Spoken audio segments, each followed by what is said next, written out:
শ্রেণীর ছাত্র, কিন্তু আমার বন্ধুরা সবাই চলে গেছে, আমি গেলাম। যদি তোমার ছেলে শহীদ হয় আমাকে নিয়ে গর্ব করো যে তোমার ছেলে দেশের জন্য প্রাণ দিয়েছে। আর যদি বিজয়ী হয়ে ফিরে আসি তোমার বুকে আশ্রয় দিও। এই বাচ্চাগুলো কি প্রত্যাশা করেছিল? একটা গণতান্ত্রিক বাংলাদেশ, একটা আধিপত্যবাদ ভারতীয় মোড়লে মুক্ত একটা বাংলাদেশ, শোষণ মুক্ত একটা বাংলাদেশ, নির্যাতন মুক্ত একটা বাংলাদেশ, নিজের পায়ে দাঁড়িয়ে থাকা একটা বাংলাদেশ, সম্মানের একটা বাংলাদেশ, আমার মাতৃভূমি।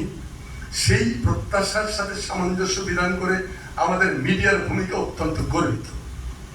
মিডিয়াতে এখন দেখলে মনে হয় যে পৃথিবীতে 1 জুলাই থেকে 5 আগস্ট পর্যন্ত পৃথিবীতে কোনো ঘটনাই ঘটেনি, কোনো ঘটনা ঘটেনি। মিডিয়া নিঃশব্দ, নীরব। এইটা যদি হাসিনা জিততো, আমাদেরকে তো ফাঁসিতে ঝুলাইত। তা আমরা যদি ফাঁসিতে ঝুলতাম তখন কি করতো এই মিডিয়াগুলো? মিডিয়াগুলো নিশ্চয়ই আমাদেরকে পৃথিবীর যত খারাপ গালি আছে সব দিত। রাজাকার, আলবদর, আইএসআইয়ের লোক। এখন আমাদের কি করতে হবে? আমাদের যে কেরানিগুলোরে পাঠাইছি, আমাদের যারা গেছে 3-4 জন ছাড়া বাকিদের সাথে বিপ্লবের এই আন্দোলনের কোনো সম্পর্ক নেই। প্রফেসর তাদেরকে বলেছে, প্রফেসর ইউনুসের মতো একটা মহামহিম সারা পৃথিবীতে রেসপেক্টেড একটা পার্সনের পাশে দাঁড়িয়ে কাজ করার সুযোগ পেয়েছিল, তার প্রতি সৌভাগ্য। তো সেই সৌভাগ্যটাকে দুর্ভাগ্যে পরিণত করবেন না।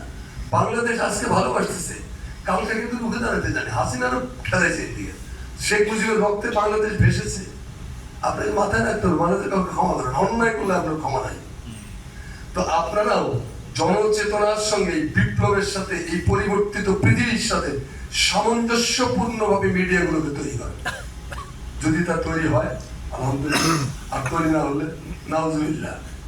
তাহলে মিনহা খালাকনাকুম ওয়া মিনহা কি কয় নুকরিদুকুম ওয়া মিনহা নুইদুকুম তারাতান উখরা। এগুলোকে ধইরা আজিবপুরে দাফন করতে হবে। কারণ মিডিয়ার পরিবর্তন মানে মিডিয়ার চেতনা লক্ষ্যে পরিবর্তন। মিডিয়া পরিবর্তন মানে মাথার থেকে একটা জব্বর আলীরে ফালাই দিয়ে নৈমুদ্দিনে বসাই দিলে এটা কোনো পরিবর্তন নয়। টোটালিটির পরিবর্তনে যেতে হবে। এবং মিডিয়া কেন গত 3 মাসে 300 কবিতা, 300 গল্প, 300 নাটক উৎপাদন করতে পারলো না? কেন ইলেকট্রনিক মিডিয়াতে একটা নাটক নাই? কেন ইলেকট্রনিক মিডিয়াতে পত্রিকা নাই? কেন আপনার প্রিন্ট মিডিয়াতে কোনো গল্প নাই, কবিতা নাই? কেন? প্রথম 2 দিন পিঠের চামড়ার ভয় টুনটুন করছে, তারপরে গান ছেড়ে দিয়ে আবার আরেক জায়গায় চলে গেছে। কুত্তার লেজের মতো আর কি। কুকুরের লেজকে সোনা বলেন, জাদু বলেন, ভাই বলেন, লক্ষ্মী বলেন। তেল মাখতেছেন যে বাবা তুই সোজা থাক, তারপরে চোঙ্গার মধ্যে ঢুকায় কুত্তারে ছেড়ে দিলেন। 12 বছর পরে কুত্তার লেঙ্গুর থেকে চোঙ্গা সরাই দেখুন আবার। আমাদের মিডিয়া হলো কুকুরের লেজের মতো ছ্যাঁচড়া, এটা আবার পাঠায়।